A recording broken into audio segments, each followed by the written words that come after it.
Hello, Dental A-Team listeners. I am here today. This is a special drop-in. This is an extra podcast this month from the consulting team. You guys know, our avid listeners know that we do quite a few podcasts every month. Kira takes a bulk of podcasts every month, but ours always kind of coincide with the information that we're working on, the newsletters that you guys are getting. So if you're not subscribed to the newsletters, go pop in there on that.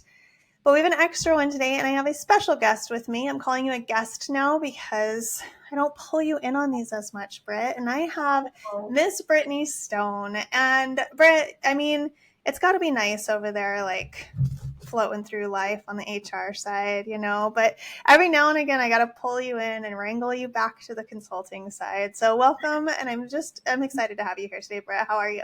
I like that you call it floating through life over there. I'm projecting it for you. Yeah, I'm projecting it. That way you can create it. What we say we create, right? Exactly. We do have an amazing team. It's fun to be here. I know consultants get the opportunity to be on here, even Eve with marketing. So proud of her that she did a podcast as well. So I'm happy I get to stop back in for a little bit. Yeah, I mean, you reminded me that Eve was just on not that long ago now, and I'm just mixing it up for these listeners right now. You guys are welcome. This is becoming a spicy podcast, so here we go. I love it. The whole team. Whole team. I know. Next thing you know, we'll see who I pull in, but probably nothing any more exciting. Good luck on any of the rest of them, but they're behind the scenes for a reason, right? Exactly. They are behind. Enjoy being in that spot. Yeah, Britt did not, you guys. Just a quick tidbit. Britt has come out of her shell quite a bit. And do you remember, Britt? I was just thinking one of the first, I remember where I was sitting, at least in my apartment, when we had to do the Zoom, because Kara's like, we got to do videos. People are doing video podcasts now. We got to keep up with it. We got to do videos. And you and I were like, what? I am not dressed for this. And we were so awkward and uncomfortable, and it was so weird. Do you remember? I do. And, that's voice was weird enough for me. At least, karma works in my favor that I didn't have to go full throttle from the very beginning of doing things. I got an intro of just doing voice and then eventually adding video. Very fair. Very fair. And I think as a leader on our team, that kind of spurs right into what our conversation today is about. And Britt, you are an incredible, fearless leader on our team. And I think doing this podcast with you is divine and just meant to be. You are someone that I look up to, that I know the whole team looks up to. And just that in itself, the things that you have worked through, overcome. I remember when you first came on, I'm like, talk to yourself in the mirror. You're like, okay, crazy. Yeah, I am crazy, but it works. And you did it. You just jumped in and you were like, I'm going to figure this out. And that is just a piece of leadership that I think you're naturally born with, the figure outness. It's fine. Anything can be figured out, whether you do it for the long run or not. You can figure it out and train someone else to do it. So having you on the leadership piece here is actually just super natural, right? It just is natural. So thank you for being here. You bet. You're generous, Tiff. I think problem solving for sure. Kira will say there's always a solution, and that is, yes, being a leader, there's always a path through. I don't know exactly what it might be right now, but there's always a pathway through. And it's I think also being a leader, it's a constant humble of being able to learn helps you continue to learn skills to be a better leader over time. I totally agree with you. And we learn from each other, I think, and we continue to grow. We continue to refine those aspects of ourselves and those aspects of who we are and who we want to become. And it just makes it really, really cool. And today's special podcast, you guys should know, hopefully you know, this is dropping on a very special day. It's considered Boss's Day. I wish it was Leaders Day. I don't love the word boss in 2025. And that a little bit. We've rebranded so many holidays and so many names of things. I think this one's definitely on the list of need. But I think of Boss's Day as Leaders Day. I think that it's just a day to celebrate leadership, and it's a day to celebrate today of all days, the reason that we have, we'll say, jobs, right? The reason that we're here today, the reason that we have a company to work for. And I just think it's really cool to take a moment and a special time to really thank those people, the entrepreneurs that we work for, and the other day someone said to me, like, they're not an entrepreneur. I'm like, they're an entrepreneur. They own a business. Like, they're a dentist. Like, no, they are entrepreneurs. Just like Kara is an entrepreneur, and she is the leader of this ship, and she is to be celebrated today, just the same as the rest of you guys are. And Britt and I thought we would take a moment to celebrate Kara. We will get there. Kara, don't you worry. Keep listening. We are going to get there. Celebrate Kara, but also to just celebrate you guys too, and to really highlight some fantastic leadership skills that we've seen come about in our journeys, but also things that we see practices doing that set them apart from other practices in the leadership spectrum. And Britt, I think that it would be wild to start anywhere else. You tell me I might be totally wrong, but I really believe that leadership is a culture that you create. And learning how to hone in leadership, I think people kind of start all over the place. They're like, well, start with accountability. I'm like, well, first you got to start where you want, how do you want to show up? Like, how do you want people to view you? How do you want to be seen as a company and as individuals? And I think that culture piece, Britt, can be hard to understand. I might be like making things up, but I think it's something that really great leaders get, is that they are the culture of the company. And from your perspective, Britt, you've helped create the culture of this company. You're a massive leader within our own company, but you've also worked with many, many leaders, even before Dental A Team, to help build businesses, to help build successful entrepreneurial businesses and sectors. What have you seen as just important leadership qualities that really hone in that culture that doctors and owners can take away from today? Yeah, I love it, Tiff. And it truly does start at the top. And I think that's probably one of the most important things for anyone who's an entrepreneur, anyone on a team who's got some sort of influence upon other people, which is pretty much everyone, is to number one, like, recognize that yes, you are a leader. And number two, like you said, recognize that it really does start with you and the impact that you have and what it shapes your culture. I think some of the best leaders that I've had the privilege of being around or working with, I think number one, there's like a confidence, humility balance that happens with them because they are confident enough, more confident than I, to like go and take this big chance and go, have this business, make that investment. It's going to be successful. So they've got that strong confidence piece in them, while also realizing that, yes, their human side, sometimes we've got to shape ourselves a little bit to become that leader and create that culture within our team. And so being able to recognize that and acknowledge it and take that responsibility on as a leader. I even have to catch myself doing it sometimes. Right? Sometimes, well, it's just, that's the way I am. No, that's not a good answer, right? For something, that is an excuse 100%. It's not just the way I am, or I'm learning about that thing, or I'm working on becoming better at that thing, instead of saying, well, that's just what it is and move on and deal with it, because that doesn't get us anywhere. So I think kind of that humility, confidence mix. And, I think anywhere you go, and you've heard it before, right? People remember how you make them feel. And I think really good leaders have a genuine just want for their people to do well as humans and in their job. And it's amazing the power that comes behind that. I'm thinking of, I just had the opportunity to see one of my old bosses recently, and just like the excitement he has for what I'm doing now. And right, I quit. I left his office, right, to come and do this.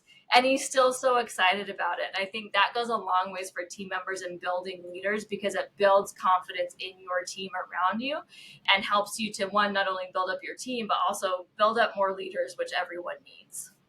Yeah, I love that. I love that. I actually get to see my boss that I left next Monday, so I'll probably have a similar experience. But I love the way you said that, Britt, that confidence, but with that humble. And I kind of, as you're talking, my brain's kind of putting it in steps, and it's almost like you've got to develop yourself to the point that you have the confidence to say yes, to take that step, to run for it.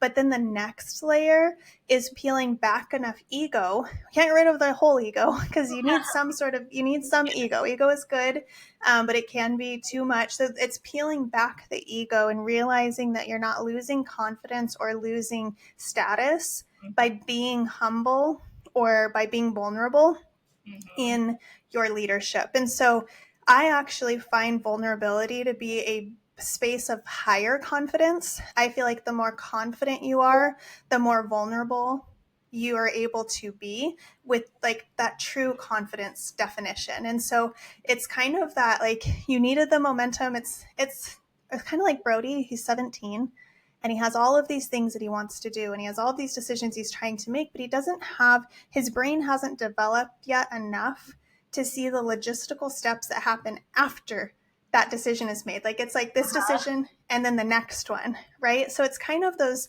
steps of entrepreneurship is like, I had to get it, I had to have enough confidence to make this first decision.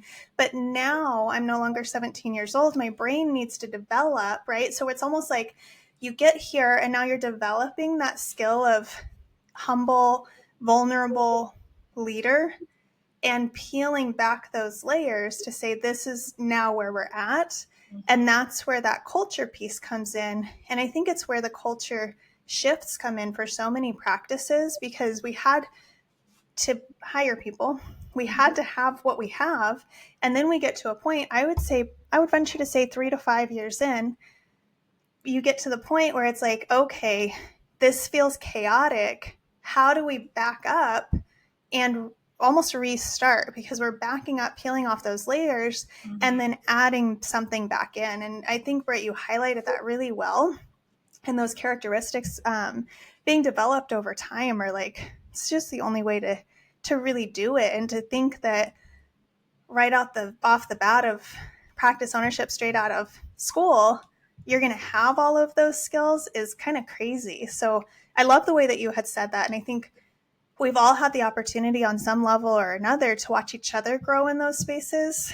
But to highlight Kira in this moment for Boss's Day, because she's an incredible boss, is really watching her develop those is something that we all get to take away. So she has that humble vulnerability. Doesn't always come easily. And you guys, like, you'll stumble. You're going to have to, have some space where you're like, that wasn't my best foot, which it almost was, because it created the situation we're in to have the conversation we're having.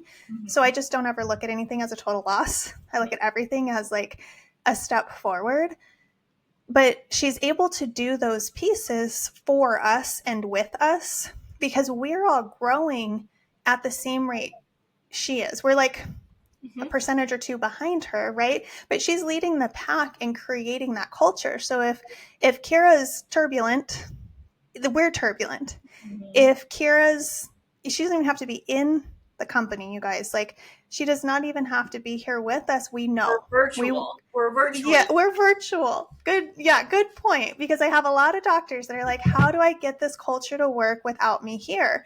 This is that space where Kira has led us in this fight of culture to where we've all been able to pick up those pieces and embody them. We embody who the Dental A team is. And it's not necessarily Kira. We're not mini Kiras by any mean. We are embodying the Dental A team culture so that the company can be successful and we can carry the culture without Kira being here. And I think that comes from that next layer, right? We push forward, we have the confidence, peel back the layer, we have the vulnerability, and then we train and teach that by showing and doing, by being. Like, you live it so that people can live it. Tiff, and as you were saying that, right? That confidence piece, and we've all experienced it. I don't care who you are, right? You've hit that point where, like, it's just a tough spot. Whether it's a tough thing you learn about yourself, whether it's a tough spot business-wise, right? We hit those tough points, and that the confidence that leaders have is the confidence to say, all right, and we keep going and this makes us better, right? Like, that's the confidence to where they're not backing down, right? They'll have their moment, great. As my brother tells me, you got 5 minutes, go cry about it, and then let's move on from it. Something like that. It's like, feel your emotions, let it out, but then it's time to move on and start progressing from here instead of letting that derail us completely. Absolutely. And when we're given that availability, it changes and shapes who we are, because I think then the last thing people want to do is take stuff home to their families. And that's where people come in. They're like, Tiff, Britt, how do I get this work-life balance? I'm like, I hate that word. You guys know that. You've heard me preach about it. We're not going to go down that rabbit hole. This is where it happens, though, where you can show up and be respectful, but be yourself and be able to work through things together, that you don't take things home and then you come to work worse. Like it's this bad spiral. And when the culture does start to shift in that direction, it's having the confidence plus vulnerability to be able to say, hey, we need to have a conversation. Like something's off, we're off. Kara and I do that a lot, right? We'll say something feels wrong. Like the words aren't matching the tone, or like the way I'm hearing them, it doesn't match what I think your intention is. So like, let's squash through that real quick, because what happens is if we stay on that space, it's just like a battle of egos at that point. And you think, I'm showing up confidently, like I'm showing up strong. Sometimes, but mostly we need to be like, wait a second, what is that I heard? Walk me through that first. That's the vulnerability space, because you might say, well, you said something that really hurt my feelings. Got it. Tell me. Let's work through it. And I know we have been trained in our lifetime here that work is not a space for emotions. Work is not a space for feelings. And that's just not, it's fine if that's what you want your culture to be. And I'm here to stand on the fact that create your culture to be what you want it to be. Our company's culture is to tackle things as they happen, and it's something that we've been able to develop over time, with respect to one another and respectful communication. So thank you, Britt. That was beautiful. I think the doctors that we attract and the teams that we attract we attract like attracts like, and we attract practices that are looking for culture similar to ours, or have culture similar to ours, and need to step it up a little bit more, or just get to that next level. And I think now, Britt, is there anything else you want to add to that before we start our brag session? I think the only other thing I would add to that, right, as you listeners are out there, whatever stage that you are in, right, we worked with a lot of leaders as well, and people we learn from all the time from our clients, and also that we get to help them along that journey of leadership. Because I don't know about you, Tiff, but thinking back on clients, right? I've got clients where the leader they were when they opened the door with 4 employees is different than the leader they are now, where they're going into multiple locations and have now leaders built up underneath them who do a lot of things for them. I think giving credit to the amount of personal growth and leadership growth that takes to transition within your business to a different stage and a different size even. And so it's a lot of fun for us to be able to be a part of that and help out with that. And also I know a lot of our doctors who come to us, and right, there's a lot of things that as a leader, you cannot complain down. That's just one of the things. You can't complain down. And so you've got to have someone to work through things with. And sometimes it's not the prettiest when you're working through those things. And so being able to be that outside person so that, our doctors can work through those things with us, and we can work through it so that they can go present to their team as the leader that they want to show up as. And that's ultimately who they are. But right, we're all growing and changing. And so it's helping them to be able to have that support, to be able to go and then present to their team as the leader that they want to be. So I think that's the only thing, is everyone is always learning. Perfection is never something that you are going to reach. It's a constant growth that we're looking for. And as we work with our leaders, it is the leader you are today will not be the leader you are in 5 years. Thank goodness. We will all be better than we are currently. Yeah, I was thinking the same thing. Like, thank goodness I'm not the mom I am today, the same as the mom I was when he was 4. Yeah, that was beautiful. Thank you. I totally agree. And acknowledging that, like you said, being okay with it, understanding you're not going to be the same as you were, and your team shouldn't be either. So I know a lot of leaders will feel held back, where they're like, gosh, but my team knows me as this person. And it's like saying, well, my husband knows me as my 20-year-old version self. So me taking these new courses, or expanding my thoughts, or doing yoga instead of workouts at the gym, would be different. How will he view me? It's kind of the same. Like, you guys grow together, or you grow apart. And if you've got team members that aren't ready to take that next stage with you, that's okay too. Just know if you hold yourself back, you're holding your team back too. So perfect, Britt. I love it. So we have something fun for Kira. I know she listens to these. I know specifically she's going to listen to this one because it's freaking Bosses Day, and she knows that something fun is coming out. And what we did today, Britt and I polled the consultant team specifically, and we asked for 1 to 3 qualities that they see in Kira that she brings to our team as our leader. I thought these would be really fun for Kira to hear, for Britt and I to talk about, and for you guys to take away as leaders, because I do think that there are so many. There are, 20,000 words we could choose from, but it is really cool to see how a company has grown and what they're showing up and embodying now. And I wrote them all down for us, Britt, and then I've got a couple that I just want quickly you to kind of expand on for us. So there were a few that were repeated, which I thought was really, really cool.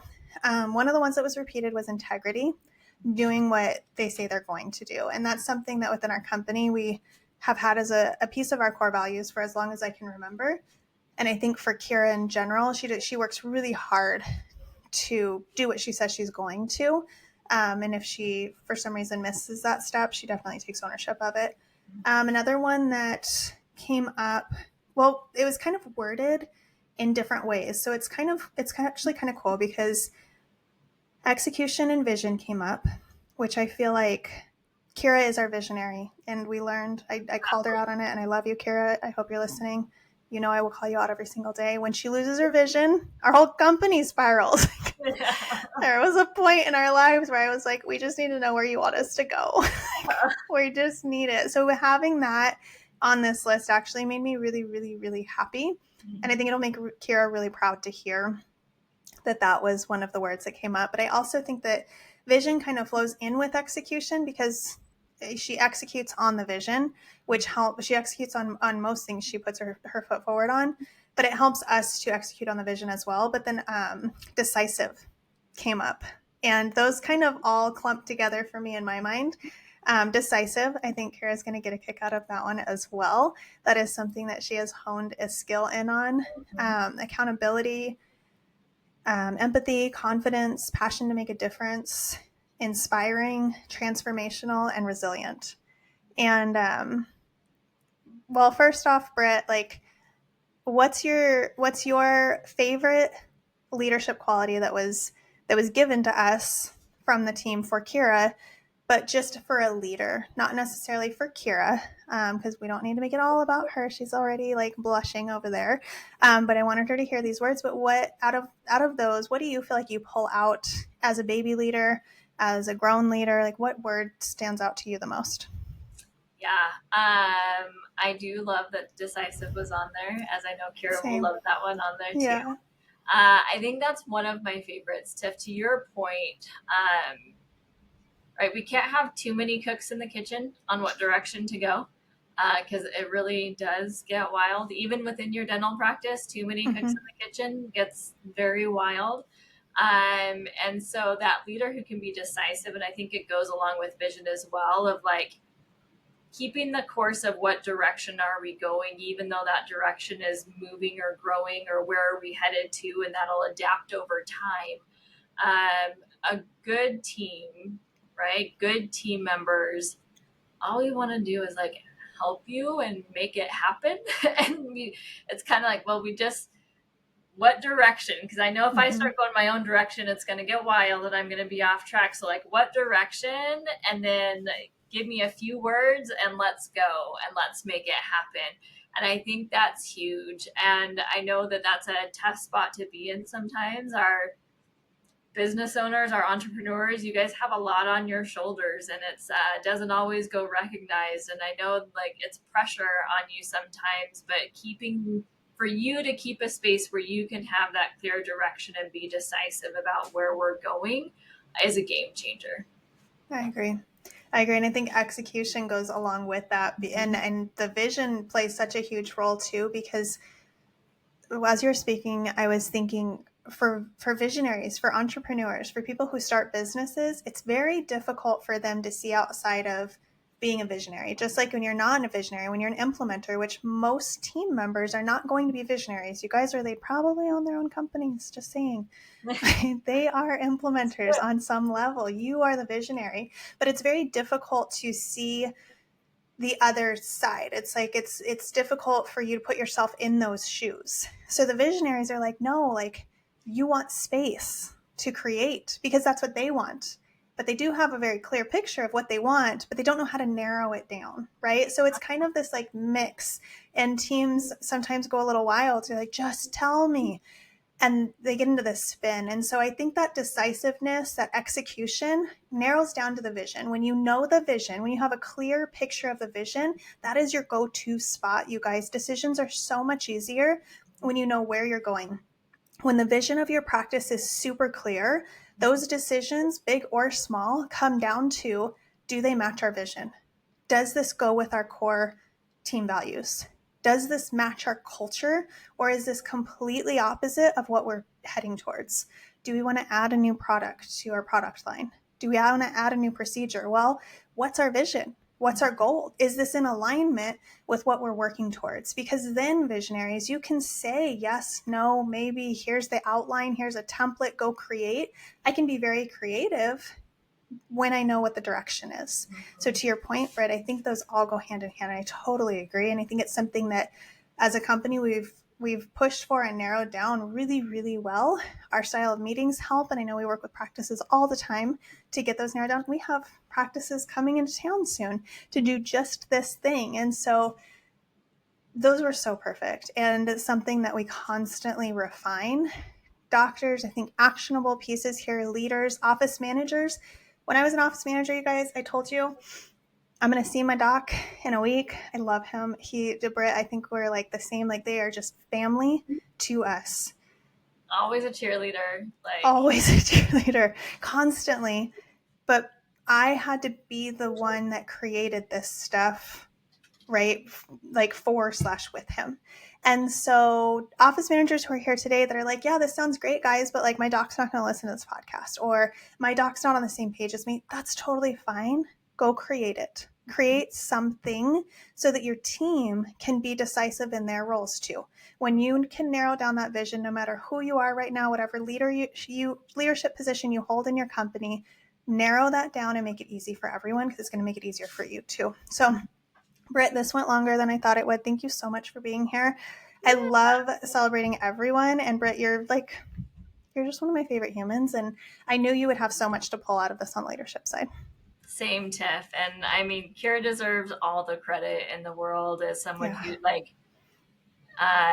even I've been here for 4 years now, and Kira now is different than the Kira back then, and is only getting better and better. So thanks to her. And I know she and you owners don't always get a lot of the thanks and support, and you deal with a lot of things. So it's a thank you from me, one, to Kira, and two, to all of you out there who take on that responsibility in that role.